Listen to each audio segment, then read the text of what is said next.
প্রবল ঘূর্ণিঝড় রেমাল বাংলাদেশ উপকূলীয় এলাকায় ব্যাপক তাণ্ডব চালিয়েছে।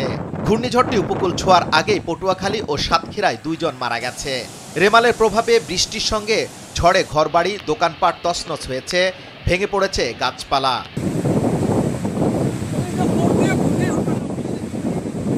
আর 2 ঘন্টার মধ্যে এটি প্রবল থেকে সাধারণ ঘূর্ণিঝড়ে পরিণত হবে। এরপর এটি নিম্নচাপে পরিণত হবে। ঘূর্ণিঝড়টির পুরো প্রভাব শেষ হতে আরও 5 থেকে 6 ঘন্টা লাগবে বলে জানিয়েছে আবহাওয়া অধিদপ্তর।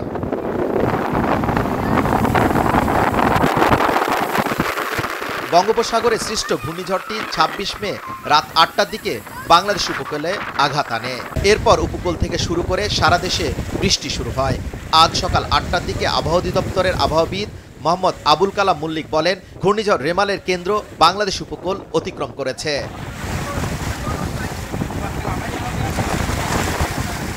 বৈরী আবহাওয়ার কারণে 26 মে বিকেল ও সন্ধ্যা থেকে বাগেরহাট, ভোলা, পটুয়াখালী সহ উপকূলীয় বিভিন্ন এলাকা বিদ্যুৎবিহীন হয়ে পড়েছে। এতে মুঠোফোনে চার্জ হারিয়ে অনেকে হয়ে পড়েছেন যোগাযোগ বিচ্ছিন্ন। ঢাকা থেকে গ্রামে থাকা স্বজনদের সঙ্গে মুঠোফোনে যোগাযোগ করতে না পারার কথাও জানিয়েছে বেশ কয়েকজন।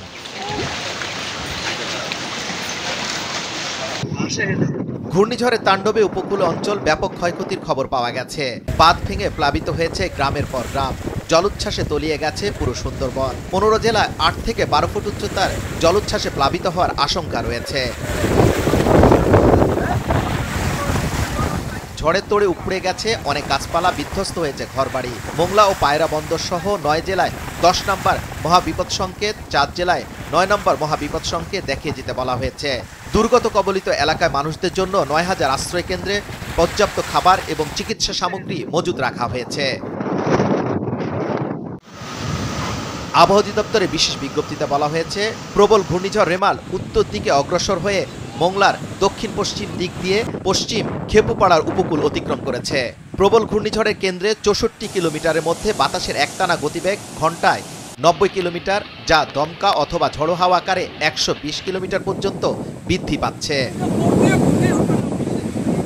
পায়রা ও মোংলা বন্দরকে 10 নম্বর মহাবিপদ সংকেত দেখিয়ে যেতে বলা হয়েছে। উপকূলীয় জেলা খুলনা, সাতক্ষীরা, বাগেরহাট, পিরোজপুর, ঝালকাঠি, বরগুনা, বরিশাল, ভোলা, পটুয়াখালী এবং এর দূরবর্তী দ্বীপ ও চরগুলোকে 10 নম্বর মহাবিপদ সংকেতের আওতায় থাকবে।